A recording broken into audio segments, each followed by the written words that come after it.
So as I started doing calisthenics, like there's this move called the muscle up. I saw a video of it, I was like, this should be easy. I tried doing it, it wasn't happening. And for the first time when I pulled myself up, I felt a sense of confidence which was, Unlocking something within you.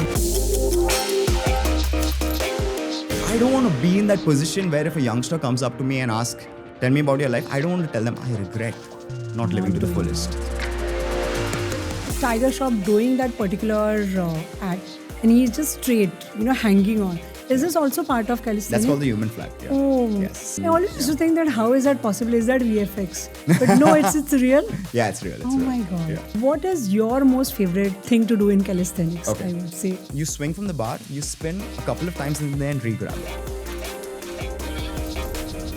What was the best moment that you experienced that made you feel that yes, I have taken a right decision?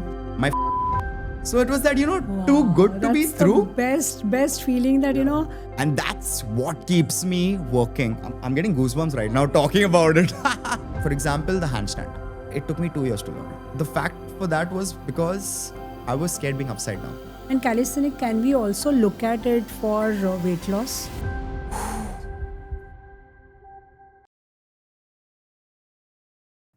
When it comes to staying fit, we often think we need to do yoga, go for walk, jogging, strength training.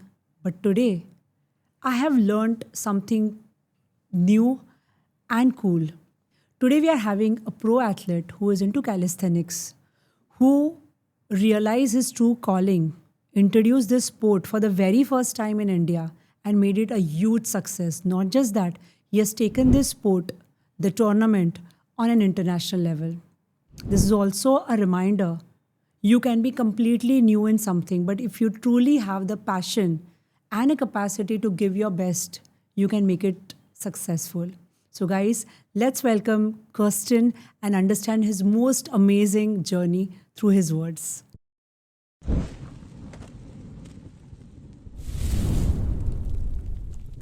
So, Kirsten, first of all, thanks a ton for taking out time and being here for our podcast. One thing when I was studying and understanding your entire journey, one thing that stayed with me was you saying that regret is a poison. Yeah. And many people still choose to stay with it all their lives. So, why do you feel that way, and what is the story behind it? It's a very interesting question. And to give you an answer that I have I have to take you back to 2018 when I was in Australia. So that's where I was studying a master's degree in sport management. And that was like my first jump into the sports industry. And my life revolves around it, But when I was there, that was the time I was the first time away from my family, living by myself. I was this young 23-year-old kid. And I tried exploring Australia in several ways, There were your usual going to pubs and going out for partying and being in social clubs. But I was also intrigued in knowing what's in the mind of people. Because the personalities of people is something that really intrigues me. So when you're talking to a youngster, you get a different perspective. When you're talking to someone who's in their 20s or 30s, you get a different perspective. But when you're talking to someone who's in the twilight of their life, like in their 80s, 90s, the whole stories are different. So on my grandmother's birthday, when I didn't have a chance to be in India, usually we cut a cake and stuff. But on that day, I visited an old age home over there, wherein I was surrounded by a lot of people in their 80s and 90s. And I just wanted to have conversations and understand what's in their minds, So I just asked them, tell me about your life. And you won't believe, most of them started the statement with, I regret. Yeah. Ooh. So I regret not doing what I love. I regret doing the same job over and over and over again for several years. I regret not asking that girl out. I regret not getting into sport. So that term of I regret was something that stuck with me. And that's when I thought about myself. Like, I feel one of my superpowers is my empathy. So I tried my best to empathize with them. And I thought of a 90-year-old Kirsten Varela on his deathbed. And I was like, now, when you're on your deathbed, you're going to think back about your life. And that's when you're going to be like you're writing your own story, your own chapters. Is it going to be a story that you're going to regret, or is it going to be something that you live to the fullest? So that's when a 23-year-old me was like, I don't want to be in that position where if a youngster comes up to me and asks, tell me about your life, I don't want to tell them I regret not living to the doing fullest. that. So that is something that's always stuck with me. And ever since then, I've never looked back, Live each day, like as they say, like it's your last. So that's something, that's the way I channelize myself as a human being. So every day, every activity, every mission that you're on, Yeah. you do it with that realization that I don't want to regret it later. Let me give my 100%. 100%. Yeah, at the most, what will happen? You will fail. But if you don't try, you will never even succeed. Very true. Yes. And that's something, rather than living with the regret that, gosh, maine try kiya, the whole thing about, I wish I tried doing it. Yeah. But yeah, if you do it and if you fail, you'll at least have that sense of peace that, okay, I tried. It did not work out, not a problem. There's always another avenue that could open for you. Wow, that's Yes. amazing to begin our conversation. Yeah. So, Kirsten, you are today a successful businessman, and how exactly you have started with these ventures? I want to know what exactly, how was your childhood? Yeah. How it shaped you to consider something into sports, which has today become your one of the realities of your life, how people look at you, what people know of you. Yeah. So can we go through that entire life phase where, you realize that this is what I want to do? Yeah, of course. And that's something I really like talking about because when I talk about my life, I'm extremely, extremely grateful that the universe put me in this position. Like I've been brought up in a very, very supportive family. They've always been ready to help me out. So as a child, I was a nerd. Like in school, I was always like top 3 in class. Okay, you are a nerd. I was a nerd. Oh, okay. But I'm going to get to that. I was a bookworm.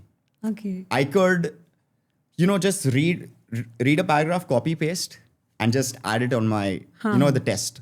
So I used to always get full marks and all of that up till 10th grade. Then when it came to college, I was always also someone who was connected to sports. I loved cricket. Being in India, everyone pretty much loves cricket, but I also loved football and, just being out there and being active. So when I was going to college, that's when I had to make a decision. What do I want to do with my life? Now, I was really influenced by everyone around me. They were like, Kirsten, you're smart. And you like sports? You should do physiotherapy. Now, this is the first time I heard about physiotherapy. I had no idea what is the A or B of physiotherapy, but I was like, okay, interesting. Then after that, I did a little research and I was like, oh, as a physio, I could be with the Indian cricket team, traveling around with them. I could be with a football team somewhere in the world. So what I was looking at was the end goal. Now the steps to become a physio is not that easy. You got to study a lot. Exactly, yes. So then when I got into junior college, I ended up taking science. I realized it's not like school. You can't just copy paste. You have to actually learn the concepts and apply it well. And that's when I'm like, I'm not enjoying this. From being the bookworm, the nerd who used to be top 3 in class, who used to score always like 85, 90% and all, I started scoring 50s and 60s. Because I wasn't enjoying what I was doing. So for 2 years, I was kind of sad and I was wondering, is this what I want to do with my life? Now that again comes down to the whole regret part. But at that time, it wasn't channelized in my mind because I did not speak, to the senior citizens. That perspective wasn't there. It wasn't there, but it was definitely at the back of my mind. Yes. So what I told myself, I'm like, okay, you've chosen to study science, finish your course for 2 years and then see where it takes you.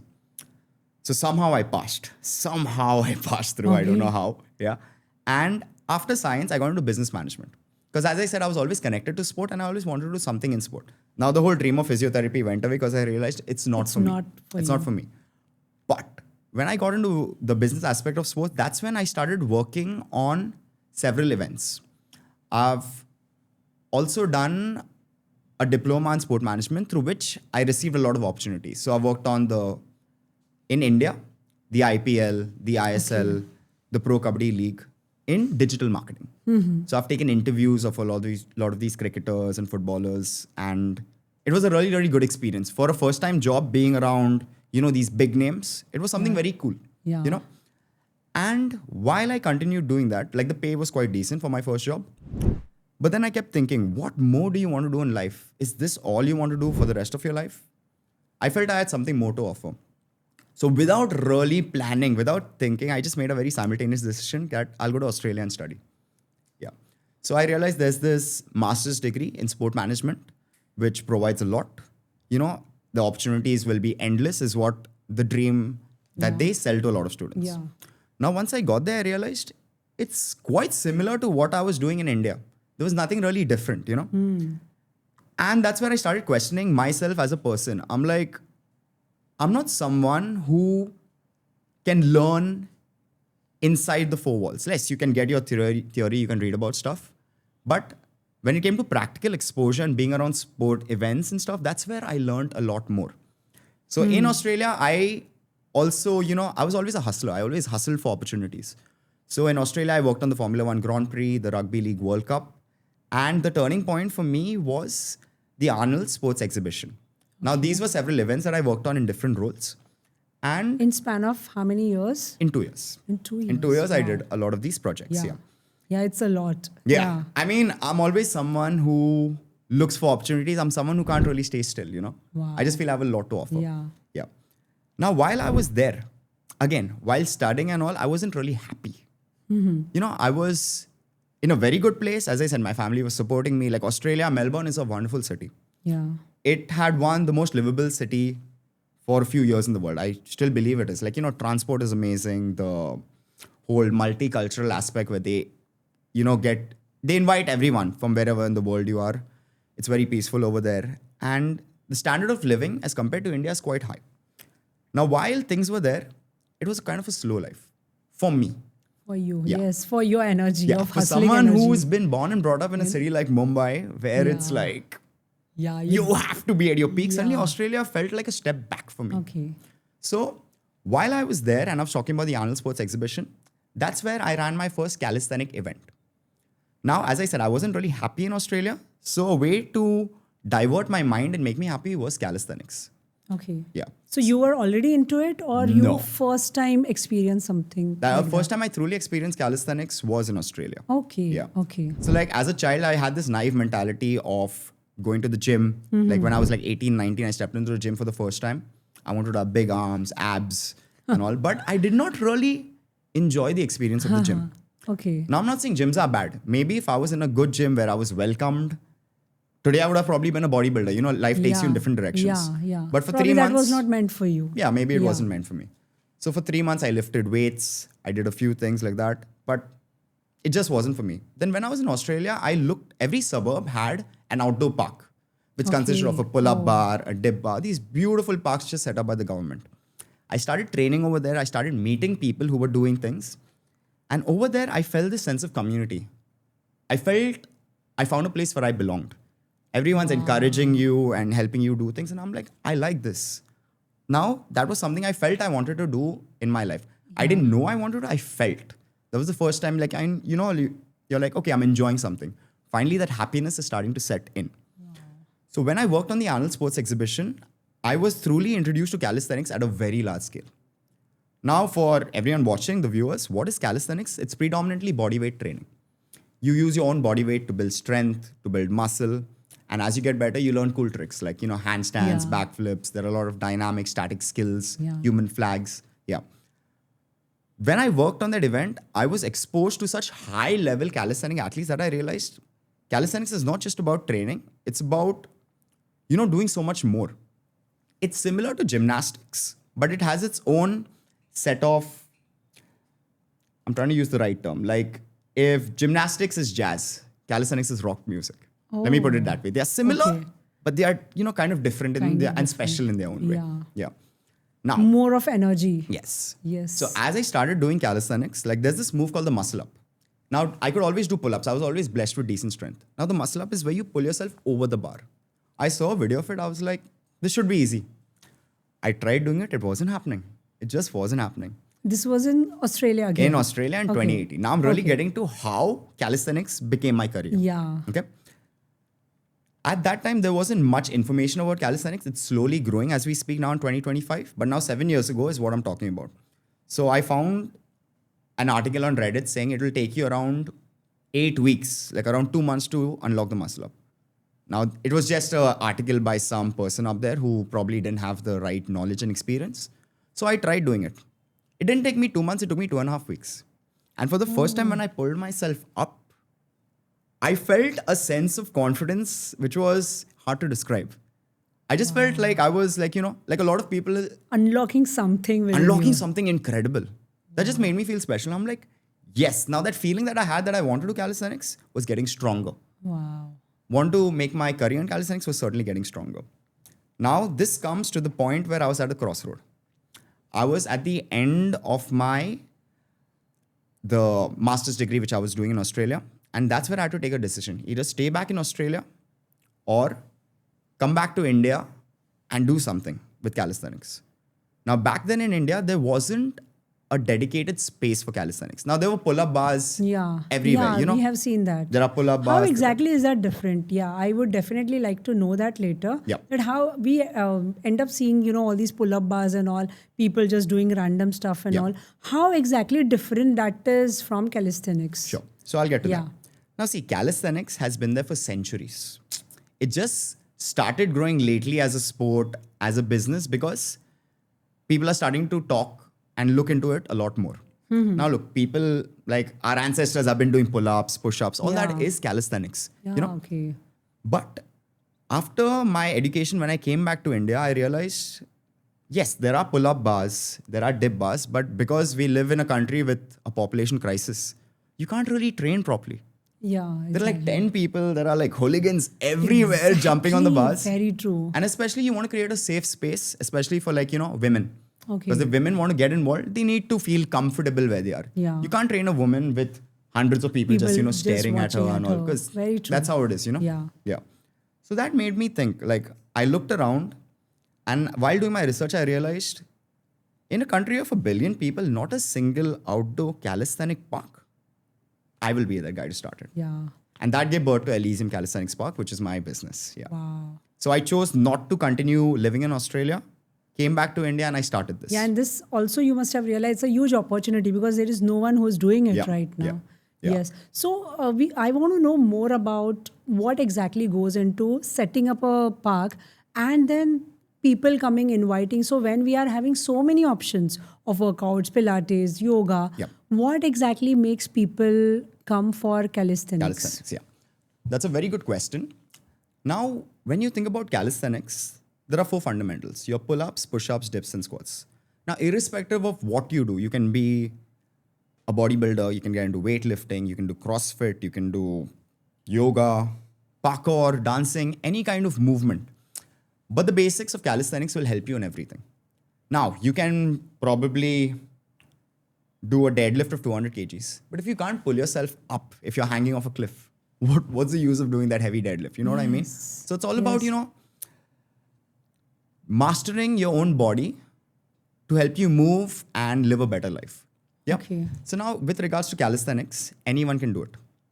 In the past 7 years, I've trained easily around 3,000 to 4,000 people. Yeah. And it ranges from I've trained a 3-year-old, I've also trained an 85-year-old. Wow. Now, for example, if someone cannot do a pull-up, you can make them do a banded pull-up, or you can make them do an Australian pull-up, which is an easier variation. Okay. Yeah. So there's always a progression and regression for everyone, and everyone can get involved in it.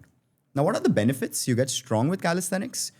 You can get flexible, and your mobility can improve as well if you train it specifically for that. And you can also do really, really cool things. Like something what I really feel good about myself. Cool things is something. Yeah. What I feel really great about myself, like every time I wake up in the morning, I look myself in the mirror. That naive Kirsten, he's achieved his goals. I have a great physique. Yeah. But what's the use of a great physique if you can't really have that functionality, So along with having a great physique, I can do cool things. Like I can do amazing things, skills on the bar. Okay. So there are movements like swing 360. So like you're swinging on the bar, you're doing a 360 re-grabbing. It's something really cool. Yeah. There's like handstands. Everyone knows pretty much what a handstand is. Backflips. So along with being strong, you're doing these cool tricks. One question that just comes in my mind.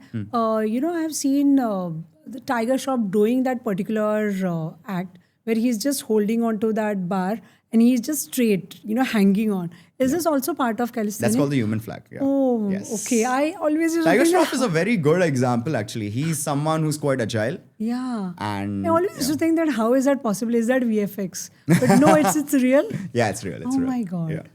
Oh my God. There's so many things that you look at in calisthenics. To the normal person, it can be like, wow, that's like superhuman stuff, Okay. But for people in calisthenics, like for example, there's this move called the planche. The planche is an advanced skill which takes around, you could learn it in a few months, it would take you a few years. It's like you're holding your body parallel to the ground this way. Oh. And to get like a 3-second hold, you have to grind for like 2 years. Oh my Now, to a normal human being, that may seem a bit too intense, but for people who love calisthenics, who do what they do, They're just so obsessed with it. It's quite incredible. Yeah, it can come only with obsession, right? You know, something like this, having so much patience. So now, Kirsten, I want to know one thing. If a person is into workouts, lifting heavy weights and wants to shift to calisthenics, what would be the reason and what would be the criteria they would look at Yeah. before they start with it? Sure. So, firstly, I'll ask them what are their fitness goals. Okay. So, if you're already training in the gym, I would suggest don't leave the gym completely. You can mix bodyweight training, calisthenics along with the gym. Like that's what we also do. So, for example, I said the fundamentals are your pull-ups, your push-ups, but you can also add weights by doing weighted pull-ups, by doing weighted push-ups. Now, the good part about the gym, there's a lot of isolation work, and that's the difference between calisthenics and weight training. Calisthenics is predominantly compound movements, wherein, for example, if I'm doing a pull-up, I am targeting my lats, my biceps, my shoulders, my forearms. 3 to 4 muscle groups are being targeted and compounded and work together. Whereas in weightlifting, if, for example, I lift a dumbbell and I do a bicep curl, my bicep is being isolated and worked on a lot more. So if you see people, bodybuilders and all, their goal is to look massive and big. Yeah. So the isolation work, weight training is great for that. Whereas if your goal is to have a lean physique and to gain incredible strength, then I would say do calisthenics. But you can definitely mix the two. Mix both the things together. Yeah. And calisthenics, can we also look at it for weight loss? 100%. Yeah. 100%, yes. Okay. Yeah. Okay. In And fact, does it also help to build muscles the way we look at, because, especially for the females, we say that after 35, we start losing a lot of muscle mass. Yeah. So how females above 35 can look at calisthenics? So like in ways of building muscle mass in calisthenics, you need to do a lot of time under tension training. So for example, slow reps, holds, which are called isometrics. And that can be done for everyone. Now training a girl who's 14-year-old, who's like, see, when you're 14, you don't have a lot of responsibilities. So the kids learn flips and tricks very quickly. Very quickly. Whereas an adult who has a lot of responsibilities at the back of her head, she may take a little while. So we continue going through the fundamentals. Now, when it comes to the muscle building aspect, it also comes down to your nutrition. You need to, really focus on your macros, which are your protein, your carbohydrates, your fats in the right proportion. And yeah, that's really something you need to focus on because it's not just about the workouts. It also comes down to your nutrition. Okay. Irrespective if you're doing calisthenics, weight training, yoga, whatever it is, your nutrition needs to be on point, not just to look good, but to perform well. Perform well. Yes. So when you are coaching so many people, so after you completed your study, the question comes in my mind, this source of this information, does it come from actually coaching real people, or did you go through the entire training yourself for everything that you needed to make this park, calisthenics park, more successful? Sure. So like, as I said, back in the day, there wasn't much out there. There were a few clips on YouTube where we used to, just try, look and learn. But the thing is, I've done a lot of things through trial and error. Okay. So as I said, there wasn't much back in the day. But I'm also a certified calisthenics coach. I got certified in 2019. So I did do a basic understanding of what you can learn through calisthenics. So the fundamentals was something, the different ways of training. There are always prerequisites. Like in order to be a coach, you need to be able to do a pull-up. Like if I cannot do a pull-up and I'm teaching someone a pull-up, it doesn't really make sense, So you need to be able to do a pull-up, a push-up, a muscle-up. There were prerequisites to becoming a coach. Once I gained those prerequisites, I just started learning a lot more. Now today in 2025, there's a lot more information, but it still needs to be refined a lot. Because calisthenics is very, very new to especially the general public. That a lot of people don't know what's going on. Exactly. Yeah. Very true. Very true. Very true. So what is your most favorite, cool thing to do in calisthenics, I would say? It's a move I haven't done yet. It's called the 720, which I will be doing soon. Okay. What and I've exactly? said that on camera, so I'm very happy. So I've manifested it and it is going to happen. Okay. So what exactly is it? It's a skill wherein you swing from the bar, you spin a couple of times and then re-grab it. So if you spin once, that's a 360. You spin twice, that's a 720. So that is something that I'm really, really So you would be about. holding on to something, right? Yes. I'll be swinging from the high bar. Okay. So I swing, I let go, I spin, and I re-grab. And how much time does it take, like somebody like you? Yeah. Woo. So it may take a few months. Okay. Potentially it may take a few months. Like the swing 360, that's a move I got quite quickly. because my body conditioning was good. Like before getting into now, what I'm talking about is the dynamic part of calisthenics, dynamic acrobatics. So basically, all the flips, the tricks. You really need to master your fundamentals before jumping into skills first. When I say your fundamentals, your pull-ups, all of that, your push-ups, your dips, your squats, but it's also your joints. You need to have strong joints, tendons, so that you don't hurt yourself. Because while learning the skills, you fall a lot. And at all my parks, there are always these mats because I'm very particular about, safety. So whenever we are learning a skill, we have a safe environment to train. And yeah, it's really important to condition yourself first before you can jump into it. It may take me a few months, but I will get there soon. Yeah. And how many months do people take, normal people like me who have never tried it before? Yeah. They want to learn, they want to, enjoy something, some new sport, or I would say fitness. They are having a fitness goal. Yeah. How much time would they take to reach a particular level? Sure. So I'm going to answer that in two ways. The first way is it's very subjective. Okay. Because calisthenics, your progress depends on factors like your height, your weight. For example, the taller and the heavier you are, the harder it gets. So let's take, for example, person A and person B. Person A is 6'5", weighing 96 kgs. Person B is 5'2", weighing 42 kgs. Now, if I'm going to teach both of them, let's imagine both of them do not know pull-ups. And I'm going to teach them pull-ups. The probability of the lighter person being able to pull himself up is going to be quicker than the person who is heavier. Yeah. Now, again, I said it depends on a lot of factors. Here I'm assuming neither of them have ever trained. But if the heavier guy is, for example, a power lifter who has trained before, has some form of experience, he may be able to do it first. It also comes down to your lifestyle. Yeah. How well you're eating, how well you're sleeping. Like, I've trained a lot of women as well. And there are some women who have really blown my mind with the way they have, achieved things. Wow. Yeah. And it's a way of showing that calisthenics is for everyone. Just because you're a girl, like, I get it, people feel intimidated. And I was one of them. Because like whenever you walk into gyms, usually like you'll see people are really zoned in on their machines, headphones on, great. But when you come to my park, it's a lot more chill environment. Usually people are shirtless and all. So for example, someone walking in the first time and looking at all these guys with chiseled abs swinging on the bar and all, it can be a little intimidating. If you have not reached there. If you've not been there. Yeah. But what people need to understand is we all started from zero. Yeah. Because you cannot skip the fundamentals. You need to be able to do a pull-up before you can do a cool trick on the bar. Like, when you think about that in the gym, for example, if I cannot do a 25 kg bicep curl, I can do a 15 kg bicep curl or a 5 kg bicep curl. Yes, but you start somewhere. But if I want to learn the chin up, I cannot skip the progressions. Yes. I need to go through the basics in order to get there. So there are no shortcuts. So one thing about the calisthenic community, they're quite welcoming and they understand that, it can be a little intimidating for a new person. Yeah. But once you get there, you realize it's quite a friendly environment and everyone just wants to help each other. Wow, that's nice.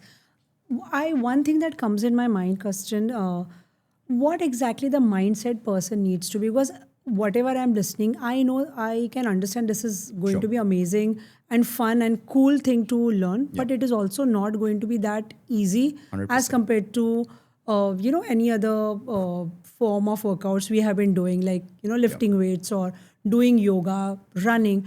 What exactly is the mindset the person would be needing to start and not to give up on it within a month? Sure. So now, firstly, you need to understand, as I said, what are your goals? Now, if you want to be a calisthenic athlete, you really need to put in the work. Okay. You really need to, as they say, sacrifice stuff. Like stop eating junk food, stop, wasting your time doing unnecessary things, get enough sleep and all. But whereas if you're someone who really wants to just enjoy calisthenics and get fit, the mindset doesn't need to be as intense of an athlete. But if you're someone who wants to learn cool things, you really need to push. Because after a point, you will realize that, okay, doing pull-ups, doing push-ups, just doing your own body weight can be hard. Yes, exactly. It sounds hard. Exactly. It does.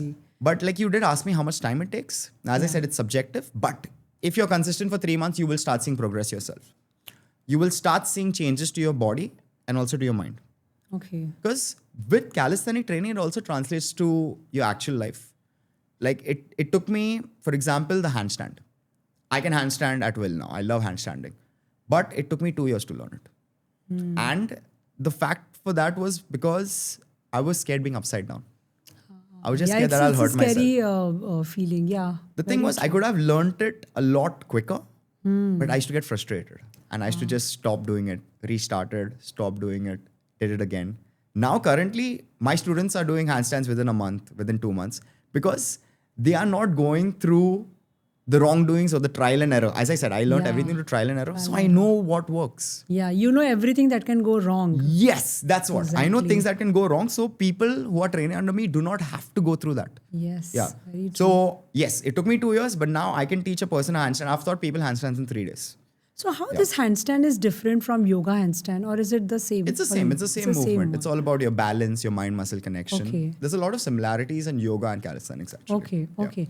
And if a person is new comer and wants to learn, wants to be really wants to be a fit person, not an athlete, Yeah. then how many times in a week one should train?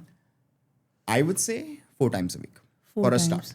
Okay. So, if you're someone who's just starting off, the first few sessions are a lot on your full body conditioning. So, doing your pull-ups, push-ups, dips, and squats, the fundamentals, working on your core as well, different variations of that. But you also work on your mobility. So, it will be 3 good sessions of what I would say is 2 good sessions of conditioning, 1 proper session of mobility, and 1 session of skill work. Because a lot of people do get into calisthenics wanting to learn skills. So for a beginner, we teach them simple skills like there's a skill called the skin the cat. It has a very weird name, but it's a cool skill wherein you're hanging from the bar and you're almost like in an inverted hang. So yeah, that's a skill. There are like It sounds really difficult. I mean, people do really, yeah. like people who are totally new at all these Yeah. things, how much time do they take? Like if I want to do it, Yep. like I'm giving my own example. Yep. How many months of consistency will I be able to achieve at least 3-4 forms? Oh, as I said, in 3 months, you can unlock a lot. Like the skin the cat, for example, is a movement that people can learn on day 1. Okay. So like, especially on the first class, I take people through the fundamentals. I'm like, okay, I'm going to teach you all a skill. I do the skill. They look at me and they're like, how the hell am I going to do that? Exactly. And I get it. Because the first time I saw it, I was like, how the hell can I do that? So then when I learned it, you teach people ways. Like for example, calisthenics is sort of like training a child to run. But before a child can run, you need to teach a child to walk. Before a child can walk, you need to teach a child to balance and stand on their feet. Calisthenics is like that. So for example, the muscle up is the running part. But before learning the muscle up, I need to learn to walk. So I need to learn to do pull-ups. That's the progression where you come 1 step down. So you always have a progression and regression to learn. Yeah. Wow, that's amazing. Yeah. So now, Kirsten, this most amazing venture of yours is almost 7-year-old, right? 7 years, yes. So what was the best moment that you experienced that made you feel that, yes, I have taken a right decision and to come back and start something for the first time in India? Because I can see so much passion in your talks. You know why I'm smiling? Because you said, what is that one best moment? I've had several best moments. I'm not trying to figure out which one. Yeah, you can just tell us maybe first 5 But moments. yeah, okay. So the first thing what I would say is my family support. Okay. Now the place, Elysium, the first park which I started, the Mecca, is in Malad. Okay. Yeah. Now that place, before it was Elysium Calisthenics Park, it was called Rosario Lawns. And it was my family's business. Okay. Yeah. Now, if in a bad scenario, in the worst case scenario, if we all lost jobs, that was still there. You know, so we used to give it out for like every weekend, we used to give it out for parties. Someone's 18th birthday party, 21st birthday party, small celebrations. So that income was always in. Now, when I told my family after Australia that I want to start a calisthenic park in India. Yeah. Before I could say anything, my mom's my superhero. She has done so much for me and I love that woman. She was like, take Rosario Lawns. Wow. I'm like, what do you mean? Go take it. We don't need it. So I told them, I'm like, once that park is there, Rosario Lawns is gone. They're like, yeah, we trust you, do it. So it was that, too good to be That's through. the best feeling that, Yeah. when you have not even started something, your parents, the most important people in your life trust you. It was so overwhelming because when... Now I cannot, let them down. You know, that kind of And feeling. that's what keeps me Exactly. working. I'm getting goosebumps Yeah, right I'm now getting talking about goosebumps. it. I'm getting goosebumps because I'm a mom myself. Yeah. So I can very well understand that it takes so much to trust your child Yes. when that child has not even achieved anything. True. You know? Yeah, And I'll please get go to on. that as well. Like, the thing was, when you think about India as well, a lot of Because that's not common at all. it's not at all. That's what I'm saying. I'm special and I'm Exactly. blessed. Very I'm true. very blessed, yeah. Because my family was ready to sacrifice their project for me. And that's Yeah. what keeps me up Yeah. and keeps me going. Knowing that my family sacrificed was what gave me this opportunity. Wow. Because it's a huge park. It's like, what, 4, 5, 6,000 square feet nearly. It's a big space. Okay. And You started only on a very large scale. yeah. Yeah, that's amazing. So, like, that was the thing. And because my family sacrificed so much for me, I was like, yes, I really need to, really push. Now, wait, that was definitely one great moment. Great moment, yes. But when I started in 2018, the first few years, as there was no knowledge about calisthenics, we barely had students. Okay. There were days we used to have one person, Yeah. 2 people, max 5 people. Some What days there weren't exactly you people. also did. We would definitely be, understanding this because it's very easy for people to start something new in India. But to make it viable, to make it successful, it's also a huge thing. So yes, once we understand this, definitely I would love to know this particular Yeah. process of yours. Yeah. Because, as I said, like the first 2 years were the hardest because we barely had people. But what happened in 2020? COVID. Now, a lot of people complained about COVID. I consider myself an optimist. And I like looking at opportunities even in dark times, Yeah. so-called dark times. Yeah. So now, during COVID, everything was shut. Gyms were shut. Fitness studios were shut. What was the available option of fitness? Bodyweight training. That's when I was like, this is my moment. So during COVID, we were all at home. I shot video after video after video, home workout after home workout after home workout. So I made a lot of these. Online coaching. Yeah, basically I got into online coaching. I just took advantage because everyone's on their that's phones. so No one amazing. can go out. Yes. Make the most of the situation. So I remember that's when my social media started blowing up and Elysium Calisthenics Park started blowing up. Suddenly a lot of people started looking and being like, Because as I said, at that time, there wasn't much. Yeah, much happening. So if there's in this people's small life. little source that you already have the base, why not make the most of that situation? Yeah. So I remember for a few months, I kept posting every day. And once COVID ended, I'll never forget that. I'll never forget this number as well. We had a line of 124 people. What are you From having saying? 2 to 3 to 4, I had 124 people outside my park ready on day 1 to join. And it was the most overwhelming experience. When I was like, from such an empty park to such a full park. Wow. So it actually came to a point where I had to stop memberships. I had to be like, guys, the park is full. I don't have enough coaches right now. Sorry, I cannot take y'all. That was a very good problem to have. Best kind of problem, right? Yeah. The best kind of problem Yeah. to have for any entrepreneur. But that's when I realized that you can't stop in one place. You need to Yes. expand. Wow. So then I started in 2021, I started my second park in Bandra. And now in 2025, I have my third one in Powai. So how do you manage these 3 parks, at a time? You create systems. Okay. Because as much as I love to be there, I can't be in 3 places at one time. Okay. So what I do is I take interns under me, train them to be coaches, instill the Elysium DNA in them. Now, what is the Elysium DNA?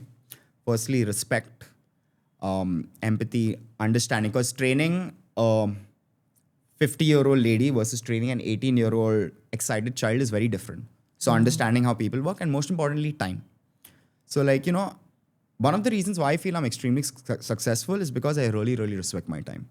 Now in India, there's this thing, Indian Standard Time. People say, let's meet at 10, they turn up at 10:30, 11. For me, 10 means 10. And that is something I'm going to stick to and that is something I'm instilling in my coaches. So you create a team who you trust. Because as I said, Elysium is my baby. And it was very difficult for me to let go and have someone else take the lead. But if you really want to grow, you need to delegate work and start creating a team. So I created a system in Malad wherein I have some wonderful coaches, did the same in Bandra, and we're doing the same in Powai right now. Wow. Yeah. Wow. So, yeah. So from having passion, to making it successful, to make that particular passion which no one has even heard of, Yeah. what one thing that you feel really made you going and that one thing that has made you successful today? Yeah. Financially viable. Yeah. One thing would be, definitely pushing it out there. Because like back in the day when we didn't have social media, billboards were the thing to put your ad out. Now, if you just, if you can shoot quality content and people start watching you and seeing that, okay, you have something amazing to offer, that was something important. So we had to continue shooting content and raising knowledge and awareness about calisthenics. Now, since then, now, 7 years later, calisthenics all over the world is growing. So that's when I realized that I don't want to restrict myself to India. So what I did is, in order to really take things to the next level, I started this thing called my flagship event, the Elysium Street Workout Championship. Wow. Yeah. So the Elysium Street Workout Championship is a global calisthenic event in which we have athletes from all over the world competing. Okay. Now in India, there are tons of competitions. I ran my first, the Elysium Street Workout Championship 2023 in India, wherein it was a massive success. We had around 180 athletes turn up All from 12 across. from 12 different nations. Wow. Yeah. Wow. Now- and what exactly they were supposed to do and what they did? So at Because that for time- a person like me who has Never. no idea, I would definitely love to know what exactly goes into such championships. So now in calisthenics, there are various categories. There's endurance, which is like how many reps can you do more than the next person. Or it can be a circuit, like 20 muscle ups, 40 pull ups, 60 push ups. I'm just giving a random example. Who finishes the circuit fast? So that's one category, endurance. The second part is your freestyle. Now, freestyle are the dynamics and statics, which I was talking about, mixing your flips and tricks with your handstands, your human flags. Yeah, that's another thing. And there's also street lifting. Street lifting is similar to powerlifting. Okay. So it's like in powerlifting, you have 1 rep max for deadlift, for bench press. In calisthenics, you have 1 rep max for a muscle up, for a pull up, for a dip, for a squat. So these were the categories that took place. So in 2023, it was so incredible that I realized I do not want to restrict myself to India. Now, this is actually the first time I'm saying this on camera, and I'm very excited about it. The Elysium Street Workout Championship is kind of the legacy I'm trying to leave back to the world. Wow. So wherever we go, it's always a good vibe that we create, and then the vibe spreads. So we did it in India in 2023. In 2024, we took it international for the first time, and it took place in London. Wow. Now this year in 2025, just last month, I was in Germany, and that was Elysium Street Workout Championship 2025. So you conceptualize everything and made it Yeah. a huge success. And how many athletes participated and what exactly went into it? Yeah, so it's right such an now- amazing thing to even hear Yeah. that a person who just realized what he wanted to do in 2017 is now creating Worldwide. world championships. So Wow. with the Elysium Street Workout Championship, I want to run it once a year, every year in a different country. Okay. So that's like the legacy I want to leave, having like the whole world map and just being like, okay, I've ticked off India. Chalo, London's done. Germany's done. 2026, where next? Where exactly are you planning? Ooh. If you can. So I'm someone who's a believer in let your actions speak for you. Okay. I'm someone who We doesn't will like be, to. We'll be definitely waiting for you to announce. I'm like, okay, this is something that we were looking out for. Now, coming to our next question, Kirsten. Yeah. What are your plans now? You're like full of energy, and you are someone who not just having that energy, you also speak through your actions. Correct. So what are the plans? If you can just share whatever that is you are planning to come as Sure. far as, and any other ventures apart from calisthenics that you are having. Yeah. So see, as I've said one thing, I have a competition to look forward to every year. So the Elysium Street Workout Championship, also the ESWC is what we call it. That is something I'll be doing.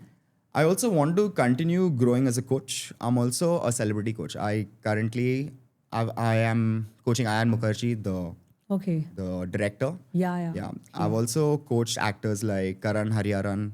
Wow. There is Kushal Tandon. And I've done a few. Chavi Mittal, this lady who has had breast cancer. I've Yeah, coached of her as course, well. of course, Phenomenal yes. woman. Yeah. Okay. So I want to continue, training these big names so that I know a lot of people are watching them. Yeah. And when you see a The big name do awareness calisthenics, grows. it spreads Yes, across. very true, So I just very want to spread across the message of health and wellness through calisthenics and what I do. Because I've seen it change the lives of several people. Yeah. I've seen how it's impacting people, not just physically and mentally. But yeah, I'm just trying to make this world a better place through what I do. Wow. And how do you want to grow Yeah. as a human as far as your knowledge is concerned? Yeah. Oof. Just continue doing what I'm doing, Like, as I said, I'm trying my best to make this world a better place. I'm growing well as a coach. But when it comes to calisthenics, and this is something I'm really grateful for, they also call calisthenics street workout because it was mainly started for people who come from the streets. Now, a lot of people cannot afford gym memberships, Gyms. expensive gym memberships. What do? They train outside. Now, I'm someone who's not come from the streets. As I said, the start that I was given as a child, I was brought up in quite a well-to-do family. And I've never felt like I never got what I wanted. I've always had international trips all over the world. As a child, my family used to take me out for holidays. Yeah. I had the best of clothes, the best of toys. But one thing, what I'm very grateful for, especially for my mom, the way they brought me up. I could have easily been a spoiled brat. Easily. But they gave me things I needed, but they also made me realize that you have to earn this, Kirsten. Yeah. Nothing is always handed over to you. So yes, as I said, while I was given a good start, I've also, when I got into calisthenics, I've been around a lot of kids from the streets, a lot of homeless kids and all who are transforming their lives. So I've seen both sides. I've seen the rich side of things. I've also seen the poor side of things. So that's what something keeps me balanced, and through this, I'm very grateful. And I know that I'm in a position which a lot of people are not. And I'm trying to really grow this sport on a worldwide scale. And I'm trying to give back to the community. We can already see that's happening on an amazing, amazing note. Yeah. This is so powerful, to just have that passion and capacity and support and that God's will and blessing and just make it massive. So now on that note, we will be having a rapid fire with you, Awesome. Kirsten. Let's go. Where I'll be asking you questions and just 1 second and you have to answer whatever that comes in your mind. Ooh, no pressure. Okay. One ritual that you never skip. Praying before I sleep at night. Hardest calisthenics move you have mastered till now? Hardest move? Yes. Front lever. Okay, and what exactly does it So include? it's a pulling movement where I hold myself parallel to the bar, parallel to the ground. Took me like around 6-7 months to learn that. So that was a little, Okay. yes. Regret, according to you, in one word. Poison. Wow. Strength in one word. I love that question. Strength in one word. Mental or Mental. Yeah, if that makes sense. What? Internal, if that's something I should say. Yes. Yeah. That would Strength be is it. internal. Yeah. One global athlete you would love to train with. Trained with Cristiano Ronaldo. Oh, Definitely. wow. Business mistake that you would never repeat in your life. Biggest mistake that I would not business. repeat. Business mistake. Yeah. Don't mix emotions in business.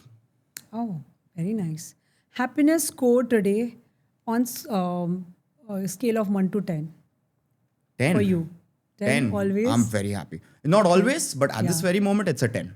Amazing. Maybe if it was another day, I would say a 7 or a 6. But at this very moment, Wow. That's coming from my last competition and everything that has happened so far, wow. I'm at That's the peak. 10 You on can see 10. it with my smile. Amazing. Yes. And that's the most genuine smile ever. So on that note, thank you so much for sharing everything about calisthenics. And it's not just about the sport, but the way you showed that passion, and I'm sure every person who's listening must have realized that if you have that passion and you have that will to do and push yourself, nothing is impossible. 100%. If Kirsten can do it, Anybody can do Tell it. us. Yes. Yeah, it's not easy, but it's definitely possible.